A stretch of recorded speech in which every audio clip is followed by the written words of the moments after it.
Hi everyone, you are most welcome to my channel Legal Inc. And this is the second video in the series of HLA Hart's concept of law. And this video is about Hart's criticism of Austin's command theory. तो earlier video में हमने heart की theory discuss की थी जिसमें हमने देखा था कि हार्ट ने लॉ, कमांड और कोर्सिव ऑर्डर को कैसे डिफरेंशिएट किया है और हमने इसमें गनमैन का भी एग्जाम्पल समझा था. So according to Hart law is a system of rules. और ऑस्टिन की कमांड थ्योरी की हम बात करें तो according to Austin law is a command of sovereign which is enforced by the help of sanctions. अब इसका मतलब क्या है कि लॉ एक आदेश है जिसे एक सुपीरियर अथॉरिटी यानी कि सॉवरेन इन्फीरियर पीपल पर अप्लाई करता है और अगर ये कमांड ओबे नहीं की जाती तो लोगों को पनिशमेंट या सैंक्शंस दी जाती है कमांड ओबे करने के लिए. तो हम इस वीडियो में पढ़ेंगे कि हार्ट ने किस तरीके से ऑस्टिन की कमांड थ्योरी को क्रिटिसाइज़ किया है. तो सबसे पहले ऑस्टिन की थ्योरी 4 पॉइंट्स पर बेस्ड है. The first is command, second is sovereign, third is sanction and the last is habitual obedience.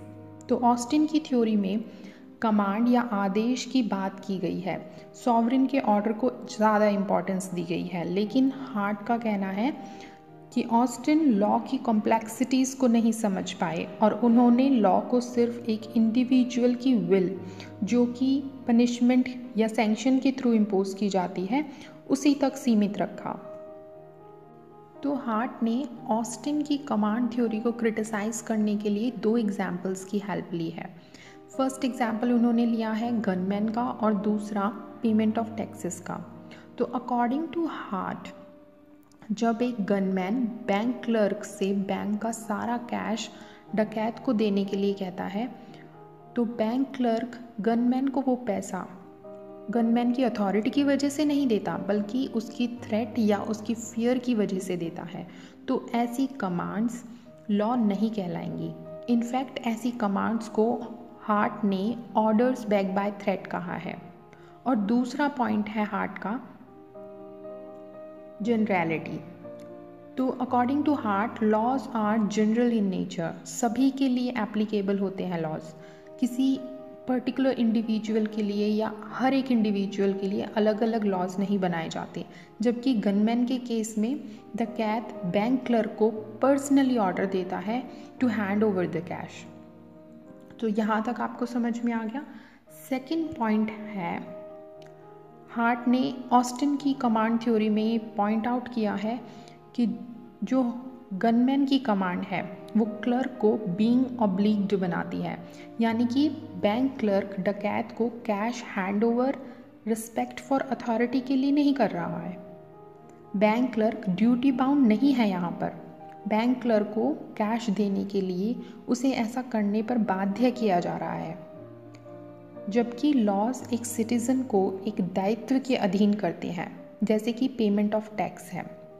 Payment of tax का रूल है हर सिटीज़न जिसकी इनकम है वो बीइंग अंडर एन ऑब्लिगेशन है टू पे द टैक्सेस, चाहे फिर वो टैक्स देता हो या ना देता हो. लेकिन बीइंग अंडर एन ऑब्लिगेशन के केस में पनिशमेंट और सैंक्शन हो सकती है जैसे फाइन या इम्प्रिजनमेंट. लेकिन ये पनिशमेंट हर बार डर पैदा करने के लिए नहीं दी जाती बल्कि इसलिए दी जाती है ताकि लोग अथॉरिटी की रिस्पेक्ट करें, अपने ऑब्लिगेशंस को पूरा करें.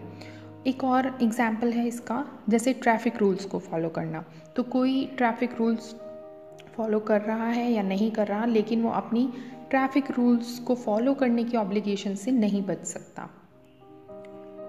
तो तीसरा पॉइंट है ऑस्टिन की क्रिटिसिज्म का कि हार्ट का ये कहना है कि ऑस्टिन ने सिर्फ ड्यूटी इम्पोजिंग लॉज की बात कही है.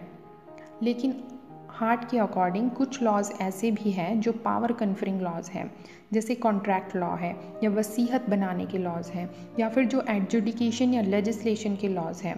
ऐसे लॉज को ऑस्टिन की थ्योरी में बिल्कुल ही इग्नोर कर दिया गया है और अकॉर्डिंग टू हार्ट ऐसे पावर कन्फरिंग लॉज को ऑर्डर्स बैक बाय थ्रेट नहीं कह सकते.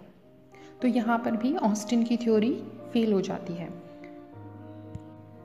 फोर्थ पॉइंट इज़ ऑस्टिन की कमांड थ्योरी के अकॉर्डिंग सॉवरेन के पास अनलिमिटेड पावर है और सॉवरेन ऐसी अथॉरिटी है जिसे सब हैबिचुअली ओबे करते हैं। एज वेल एज सॉवरेन किसी को ओबे नहीं करता, लेकिन मॉडर्न लीगल सिस्टम में रूल ऑफ लॉ है। यहाँ लॉज सब पर बराबर अप्लाई होते हैं, चाहे फिर वो ऑफिशियल्स हो या फिर जजेस हो। तो ये था 4th पॉइंट। इसके बाद है 5th पॉइंट। तो 5th पॉइंट है कि ऑस्टिन ने सॉवरेन को ही सोर्स ऑफ लॉ बताया है, और हार्ट का कहना है कि ऑस्टिन ने कस्टमरी लॉ या जजेस मेड लॉ को इग्नोर किया है अपनी थ्योरी में। तो कस्टमरी लॉ और जजेस मेड लॉ जो कि सॉवरेन की कमांड नहीं है फिर भी लॉज की तरह एप्लीकेबल होते हैं, ये ऑस्टिन ने कमांड थ्योरी में इनके बारे में कुछ एक्सप्लेन नहीं किया है। इसके बाद है 6th पॉइंट।